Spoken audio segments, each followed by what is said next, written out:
Hello everyone, आप सभी का फिर से स्वागत है। यह करेंट अफेयर का सेशन है। तो चलिए स्टार्ट करते हैं। आर्थिक परिदृश्य प्रश्न संख्या 26। भारतीय रिजर्व बैंक ने कॉलेज ऑफ सुपरवाइजर्स नामक एक अकादमिक सलाहकार परिषद की स्थापना की है, जिसका अध्यक्ष किससे बनाया गया है? भारतीय रिजर्व बैंक ने कॉलेज ऑफ सुपरवाइजर्स नामक एक अकादमिक सलाहकार परिषद की स्थापना की है, जिसका अध्यक्ष किससे बनाया गया है? सही जवाब है एन.एस. विश्वनाथन। एन.एस. विश्वनाथन, याद रखिएगा। स्थापना मई 2020 में, जनवरी 2021 में पूर्णतः संचालन प्रारंभ हो जाएगा। स्थापनकर्ता जो है कौन है? भारतीय रिजर्व बैंक है और इसके अध्यक्ष एन.एस. विश्वनाथन आरबीआई के पूर्व डिप्टी गवर्नर हैं। सदस्य कौन कौन है? तो याद रखिएगा, Arijit Basu, Paresh Sukthankar, prof S Raghunath, prof Tathagat Bandyopadhyay और प्रो सुब्रत सरकार। कोष के निदेशक हैं डॉक्टर, याद रखिएगा, डॉक्टर रवि नारायण मिश्रा, आरबीआई के पूर्व कार्यकारी निदेशक। और उद्देश्य क्या है? तो नियामकीय और पर्यवेक्षीय कर्मचारियों के बीच पर्यवेक्षी कौशल का संवर्धन एवं पुनर्बलन करना, पर्यवेक्षकों के लिए एकीकृत एवं केंद्रीकृत पर्यवेक्षण को सुविधाजनक बनाना। 27 नंबर प्रश्न है, हाल ही में बागायत विकास मिशन की घोषणा किस राज्य सरकार के द्वारा की गई है? इसका सही जवाब होगा गुजरात बागायत विकास मिशन। 19 जनवरी 2021 को गुजरात के मुख्यमंत्री विजय रूपाणी के द्वारा बागायत यानी हॉर्टिकल्चर विकास मिशन की घोषणा की गई। याद रखिएगा, इसका नाम है बागायत यानी बागवानी विकास मिशन। और इस मिशन के तहत राज्य की सरकारी बंजर भूमि पर औषधीय खेती और बागवानी के लिए 30 वर्षों तक लीज की सुविधा। गुजरात सरकार की लगभग 50,000 हेक्टेयर गैर खेती योग्य भूमि के लिए जो है यह मिशन है। पहले चरण में शामिल जो 5 जिले हैं, याद रखिएगा, कच्छ है, सुरेंद्रनगर, पाटन, बनासकांठा और साबरकांठा। और इन 5 जिलों के अंतर्गत 20,000 हेक्टेयर भूमि जो है लगभग कवर हो जाएंगे। अतिरिक्त जानकारी के संदर्भ में अगर बात करें तो भूमि रूपांतरण पर कर माफ किया जाएगा और मिशन के कुल 7 चरण हैं। लीज की राशि क्या है? तो 6 से 30 वर्ष के दौरान जो है प्रति एकड़ 100 से 500 रुपए प्रति वर्ष। प्रारंभिक 5 वर्षों के दौरान जो है कोई लीज राशि नहीं ली जाएगी और लीज धारक अपने स्वयं के उपयोग के लिए ऊर्जा उत्पन्न करने के लिए सोलर पैनल, पवन चक्की लगाने में सक्षम होंगे, लेकिन बिजली बेच नहीं सकेंगे। 28 नंबर है, दिसंबर 2020 में भारत सरकार और विश्व बैंक ने 4 राज्यों राजस्थान, हिमाचल प्रदेश, उत्तर प्रदेश और आंध्र प्रदेश में सुरक्षित और हरित राष्ट्रीय राजमार्ग गलियारों के निर्माण के लिए कितनी राशि की एक परियोजना पर हस्ताक्षर किए? दिसंबर 2020 में भारत सरकार और विश्व बैंक ने 4 राज्यों राजस्थान, हिमाचल प्रदेश, उत्तर प्रदेश और आंध्र प्रदेश में सुरक्षित और हरित राष्ट्रीय राजमार्ग गलियारों के निर्माण के लिए कितने राशि की एक परियोजना पर हस्ताक्षर किए? सही जवाब है $500 मिलियन, याद रखिएगा। और 22 दिसंबर 2020 को यह कब जो है हस्ताक्षरित हुआ? तो 22 दिसंबर 2020 को। और भारत सरकार, विश्व बैंक जो है हस्ताक्षर करता है। यह परियोजना है जो है इसके अंतर्गत शामिल जो 4 राज्य हैं वो राजस्थान है, हिमाचल प्रदेश है, उत्तर प्रदेश और आंध्र प्रदेश है। परियोजना की राशि $500 मिलियन है। $500 मिलियन की ऋण राशि प्रदाता जो है अंतरराष्ट्रीय पुनर्निर्माण और विकास बैंक है। 18.5 वर्ष ऋण की जो परिपक्वता अवधि है 18.5 वर्ष, जिसमें 5 वर्ष की रियायत अवधि भी शामिल है। आगे बढ़ते हैं। नेक्स्ट प्रश्न है 29।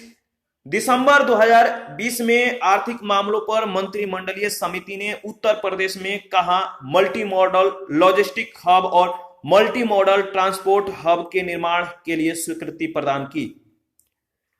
दिसंबर 2020 में आर्थिक मामलों पर मंत्रिमंडलीय समिति ने उत्तर प्रदेश में कहां मल्टी मॉडल लॉजिस्टिक हब और मल्टी मॉडल ट्रांसपोर्ट हब के निर्माण के लिए स्वीकृति प्रदान की? सही जवाब है ग्रेटर नोएडा, सी ऑप्शन।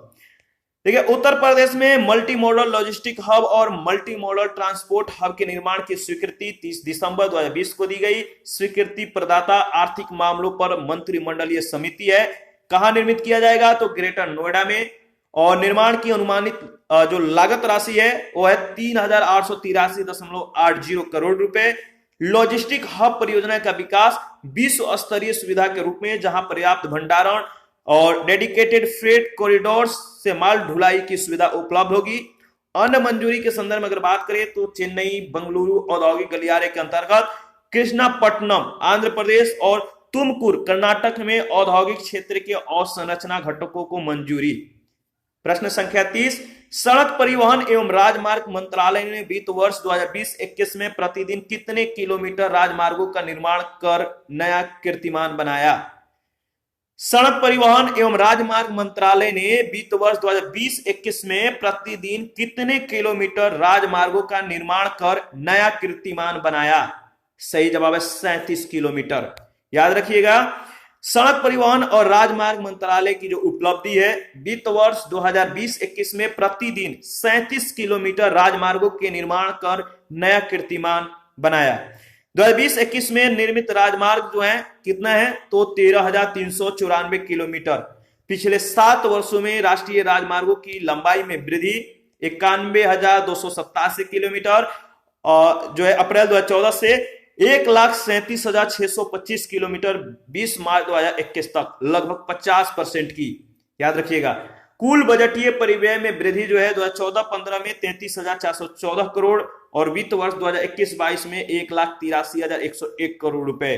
कोविड-19 संबंधित प्रभाव के बावजूद वित्त वर्ष 2019-20 के मुकाबले वित्त वर्ष 2020-21 में स्वीकृत राशि में 126% की वृद्धि हुई। वित्त वर्ष 2019-20 के मुकाबले वित्त वर्ष 2020-21 में राजमार्गों की संतुलित लंबाई में जो है 9% की वृद्धि हुई।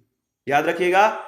नेक्स्ट है 31, सितंबर 2020 में राज्यों या संघीय क्षेत्रों के लिए जारी ease of doing business ranking के अनुसार शीर्ष स्थान पर कौन सा राज्य है?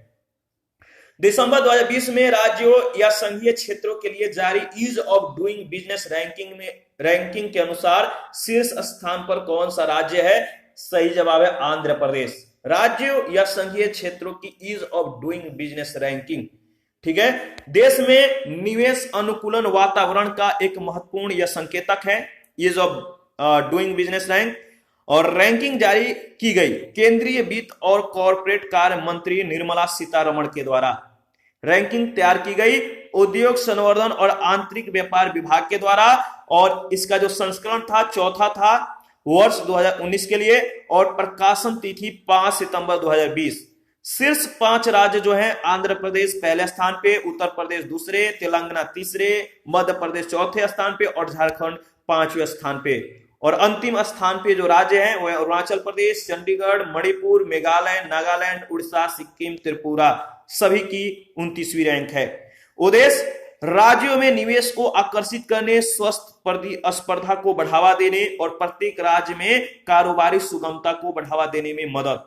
Ease of doing business report 2020 की रैंकिंग में भारत की स्थिति क्या है तो 63वां स्थान है। विश्व बैंक के द्वारा जारी जो है रिपोर्ट है। तो याद रखिएगा, ease of doing business report 2020 की रैंकिंग में भारत की जो स्थिति है 63 है, इंपॉर्टेंट है। क्वेश्चन नंबर 32 है, नवंबर 2020 में युवा नामक बचत खाता जो महिलाओं को 7% की ब्याज दर देगा किस बैंक के द्वारा शुरू किया गया? नवंबर 2020 में युवा नामक बचत खाता किस बैंक के द्वारा शुरू किया गया जो महिलाओं को 7% की ब्याज दर जो है देगा? सही जवाब है Equitas small finance bank, B option.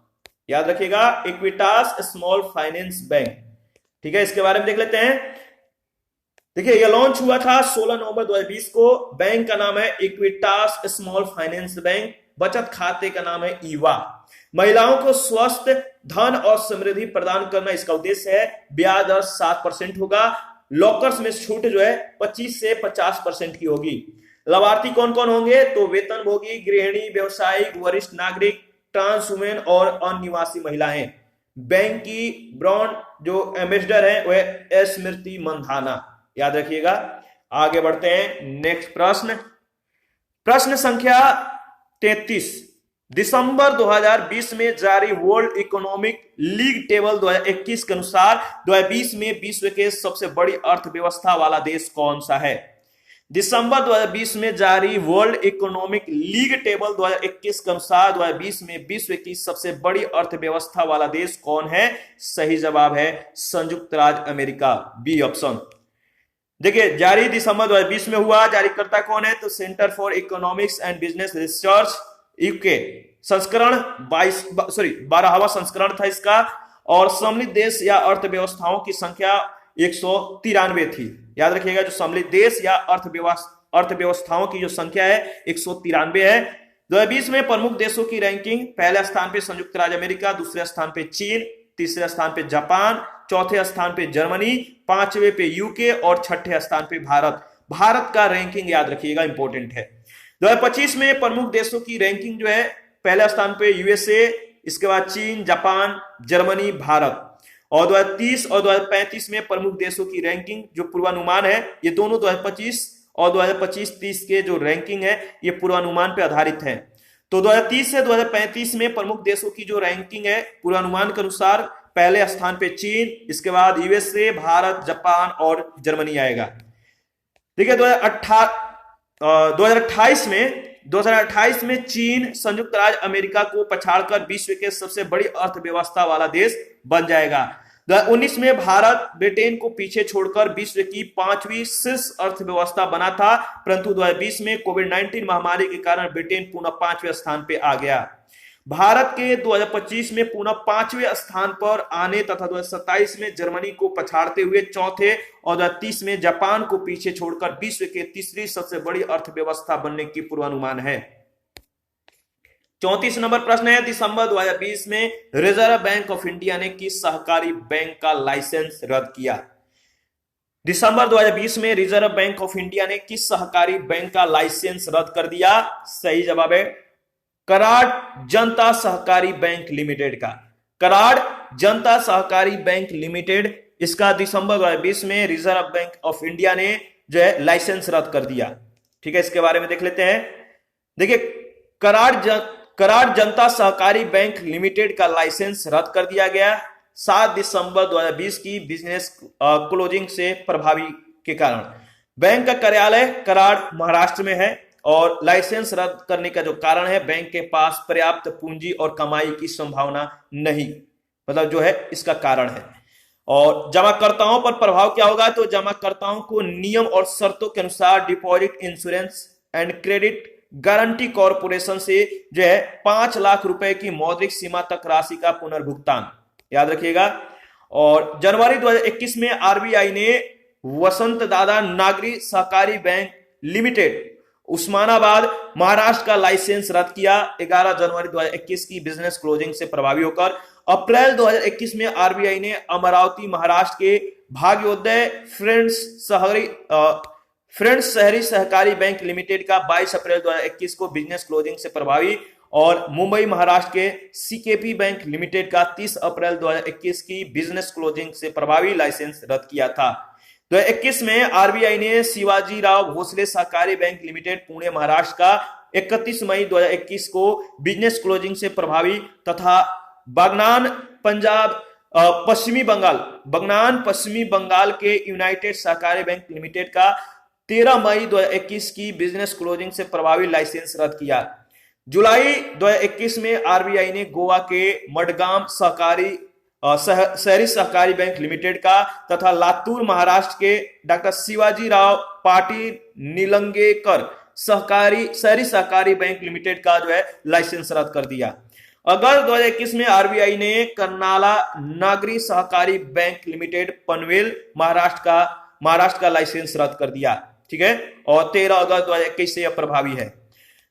Question number 35 है, 29 दिसंबर 2020 को भारत के द्वारा अमेरिका को किस चीज से बने जैविक पाउडर का निर्यात हवाई मार्ग से किया गया?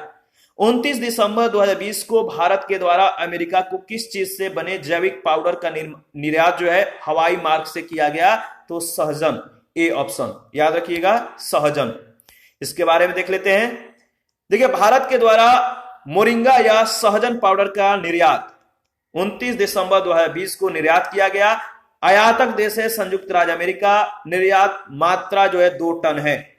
निर्यात कृषि और प्रसंस्कृत खाद्य उत्पाद निर्यात विकास प्राधिकरण के तहत निर्यातक के रूप में पंजीकृत तेलंगाना के मेसिकोंडा के द्वारा। सहजन का वैज्ञानिक नाम है मोरिंगा ओलिफेरा, याद रखिएगा।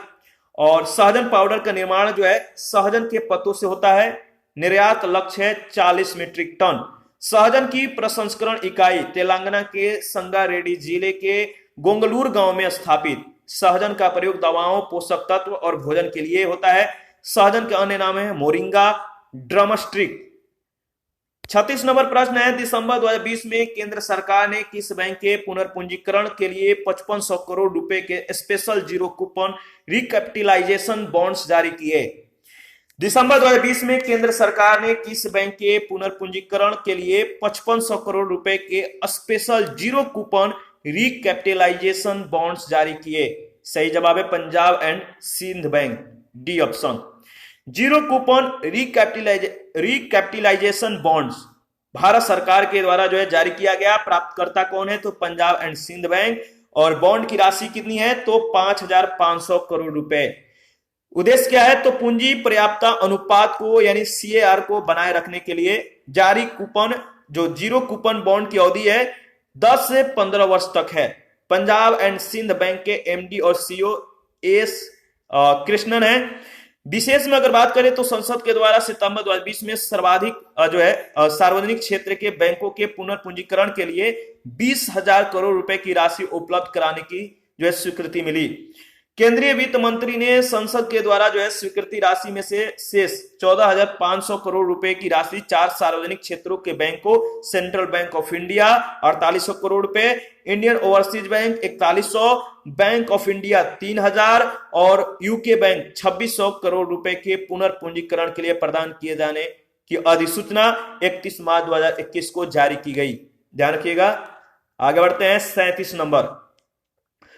9 नवंबर 2020 को 15वें वित्त आयोग के अध्यक्ष NK सिंह ने अपनी दूसरी रिपोर्ट राष्ट्रपति को सौंपी। इस रिपोर्ट में कितने वर्षों के लिए सिफारिशें दी गई हैं? सही जवाब है 5 वर्षों के लिए।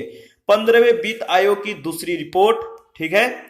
और रिपोर्ट प्रदत्त तिथि जो है 9 नवंबर 2020 है। किसको सौंपी गई? तो राष्ट्रपति को। 15वें वित्त आयोग के अध्यक्ष NK सिंह ने इसे सौंपी। सिफारिशें क्या है? तो 2021-22 से 2025-26 यानी 5 वर्षों के लिए 15वें वित्त आयोग के सदस्य जो हैं अजय नारायण झा, प्रो अनूप सिंह, डॉक्टर अशोक लाहिड़ी और डॉक्टर रमेश चंद्र। 15वें वित्त आयोग के सचिव हैं अरविंद मेहता। याद रखिएगा, 15वें वित्त आयोग के सिफारिशें मूलतः जो है 1 अप्रैल 2020 से 5 वर्ष की अवधि के लिए लागू होनी थी, लेकिन आयोग के द्वारा कोविड-19 महामारी से उपजी विशेष परिस्थितियों के कारण 2 रिपोर्ट 2020-21 और 2021-26 के लिए प्रस्तुत की गई। 2020-21 के लिए अपनी रिपोर्ट आयोग ने 5 दिसंबर 2019 को सौंपी थी, जिसे 1 फरवरी 2020 को संसद के पटल पर रखा गया था। 2021-26 के लिए आयोग की रिपोर्ट को 1 फरवरी 2021 को संसद के पटल पर रखा गया। 38 नंबर प्रश्न है, हाल ही में किस भारतीय बैंक ने श्रीलंका में अपना परिचालन बंद करने की घोषणा की है? हाल ही में किस भारतीय बैंक ने श्रीलंका में अपना परिचालन बंद करने की घोषणा की है? सही जवाब है ICICI बैंक, यानी बी ऑप्शन। ICICI बैंक जो है श्रीलंका में परिचालन बंद करने की घोषणा की 24 अक्टूबर 2020 को, और श्रीलंका में यह जो है अपना परिचालन बंद करने की घोषणा कर दी। मंजूरी प्रदानकर्ता कौन है? तो श्रीलंका के सेंट्रल बैंक का मौद्रिक board. ICICI bank limited Bharat की बहुराष्ट्रीय बैंकिंग और वित्तीय सेवा प्रदाता कंपनी है। इसका स्थापना 1994 में हुआ। श्रीलंका में परिचालन जनवरी 2006 से और 30 अक्टूबर 2020 से एक्सिस बैंक के द्वारा भी जो है श्रीलंका में अपनी परिचालन बंद जो है कर दिया गया और 2011 से श्रीलंका में संचालित है। और नेक्स्ट प्रश्न जो है देखते हैं 39 है, 15वें वित्त आयोग ने वर्ष 2021-26 के लिए अपनी सिफारिशों में केंद्रीय करों के विभाज्य पूल में राज्यों का हिस्सा कितना निर्धारित किया है? 15वें वित्त आयोग ने वर्ष 2021-26 अवधि के लिए अपनी सिफारिशों में केंद्रीय करों के विभाज्य पूल में राज्यों का हिस्सा निर्धारित किया है 41%, 41%। याद रखिएगा। देखिए, संतुतिकर्ता जो है 15वां वित्त आयोग है, ठीक है। और संतुतिया क्या है? तो 2020-21 और 2021-26 के लिए केंद्रीय करों के विभाज्य पूल में राज्यों का हिस्सा 41% और 14वें वित्त आयोग के द्वारा जो निर्धारित हिस्सा था 2015-20 के लिए 42% था। 1% की कमी का कारण जो है 15वें वित्त आयोग के द्वारा इस कमी का समायोजन नवगठित जम्मू और कश्मीर, लद्दाख संघ राज्य क्षेत्रों के लिए किया गया, जिन्हें अब केंद्र से धनराशि प्राप्त होगी। राज्यों को अंतरित हिस्से में सर्वाधिक भाग जो है उत्तर प्रदेश का बिहार का इस संदर्भ में द्वितीय और मध्य प्रदेश का तृतीय स्थान है। 15वें वित्त आयोग के द्वारा राज्यों को क्षैतिज अंतरण के मानदंड एवं भ्रांश आय अंतराल 45%, जनसंख्या 2011-15, क्षेत्रफल 15, जनसांख्यिकीय निष्पादन 12.5, वन एवं पारिस्थितिकी 10 और जो है कर एवं राजकोषीय प्रयास या कर प्रयास 2.5%। 15वें वित्त आयोग का गठन जो है संविधान के अनुच्छेद 280 के खंड 1 के अनुसरण में 27 नवंबर 2017 को एनकेसी की अध्यक्षता में किया गया। 14वें वित्त आयोग के अध्यक्ष डॉक्टर वाईवी रेड्डी हैं, याद रखिएगा। 40 नंबर प्रश्न है, सितंबर 2020 में विश्व बैंक समूह के द्वारा जारी मानव पूंजी सूचकांक 2020 के संदर्भ में निम्न में से कौन से कथन सत्य हैं? पहला कथन है, इस सूचकांक में 174 देशों को शामिल किया गया है। दूसरा है, इस सूचकांक में सिंगापुर को शीर्ष स्थान प्राप्त हुआ है और इस सूचकांक में भारत को 116वां स्थान प्राप्त हुआ है। इसका सही जवाब होगा उपयुक्त सभी। इसके बारे में देख लेते हैं। देखिए, मानव पूंजी सूचकांक 2020, ह्यूमन कैपिटल इंडेक्स 2020, ठीक है, जारी कब किया गया? तो सितंबर 2020 में। किसने जारी किया? तो विश्व बैंक ने। सूचकांक में शामिल कुल देश हैं 174। सूचकांक में भारत का स्थान जो है 116वां, स्कोर कितना है? 0.49 और 2018 में भारत का स्थान 115वां था। कुल देश इसमें 157 थे यानी 2018 में। और सूचकांक में शीर्ष 5 देश जो हैं, पहले स्थान पे सिंगापुर, दूसरे स्थान पे हांगकांग, तीसरे स्थान पे जापान, चौथे स्थान पे दक्षिण कोरिया और 5वें स्थान पे कनाडा। सूचकांक में भारत के पड़ोसी देशों का स्थान जो है पाकिस्तान का 144, नेपाल का 109, श्रीलंका का 71, भूटान का 121 और ब्रिक्स देशों के संदर्भ में बात करें तो चीन को 45वां, रूस को 41वां और ब्राजील को 91 और दक्षिण अफ्रीका को 135वां स्थान प्राप्त हुआ है और भारत को 116वां। ध्यान रखिएगा, भारत का रैंकिंग इंपॉर्टेंट है। 41 है, अक्टूबर 2020 में फोर्ब्स के द्वारा जारी 100 सबसे अमीर भारतीयों की सूची इंडिया रिच लिस्ट 2020 में लगातार 13वें वर्ष पहला स्थान प्राप्त उद्योगपति कौन है? अक्टूबर 2020 में फोर्ब्स के द्वारा जारी 100 सबसे अमीर भारतीयों की सूची में लगातार 13वें वर्ष पहला स्थान प्राप्त उद्योगपति है, नाम है मुकेश अंबानी।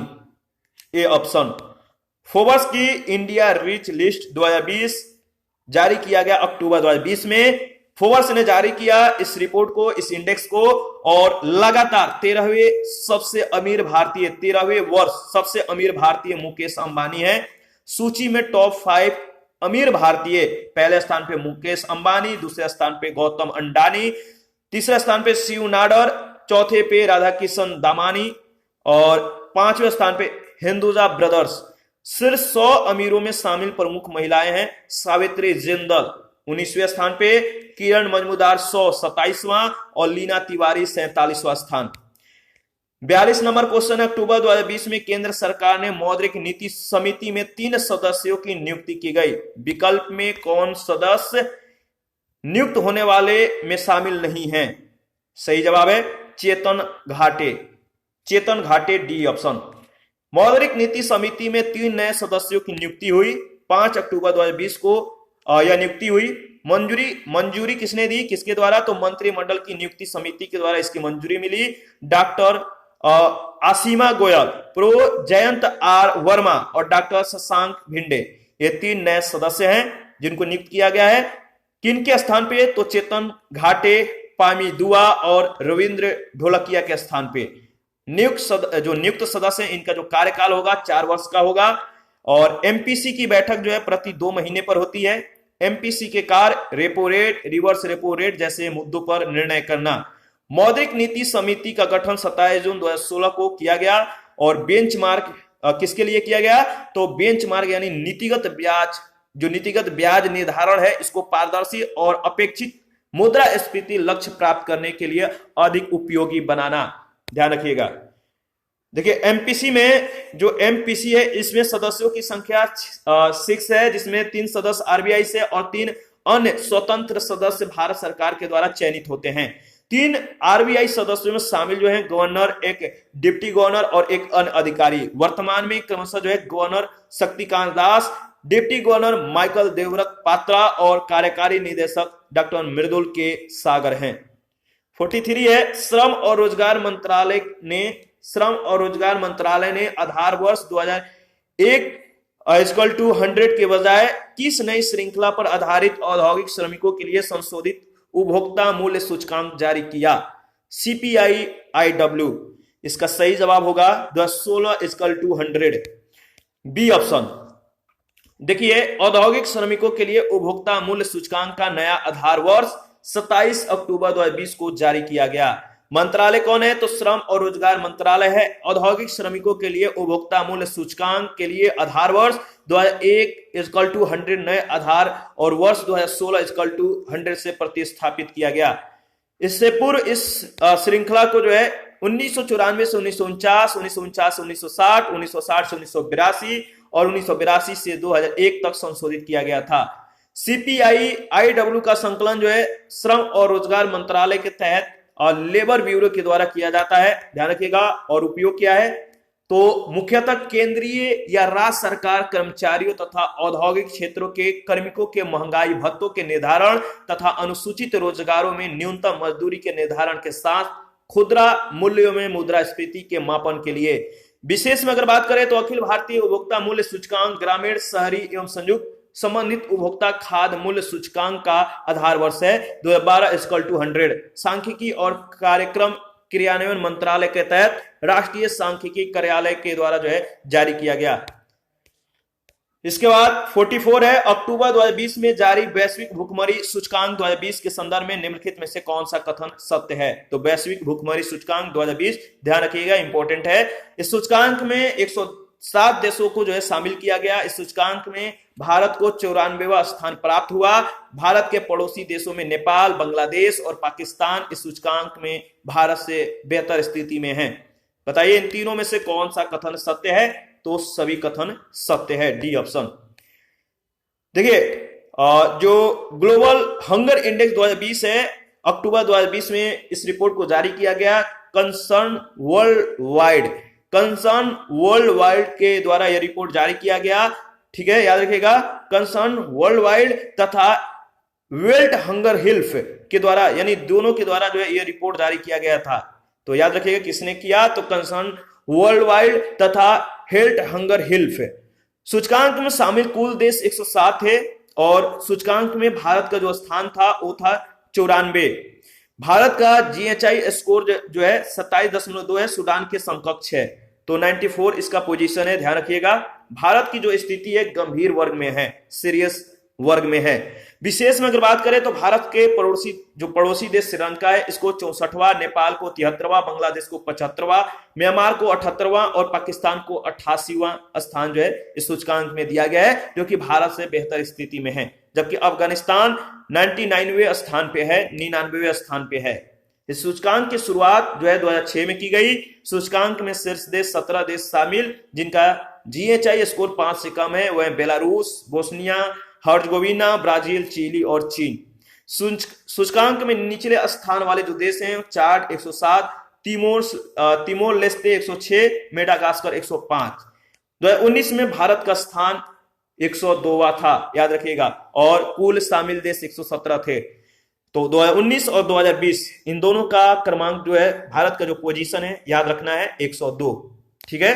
और 2020 में भारत को जो स्थान दिया गया था इस सूचकांक में कितना था? तो बताइए 94, याद रखिएगा, भारत का जो स्थान है 94 है, ठीक है, 2020 में। और 2019 में कितना है? तो 102।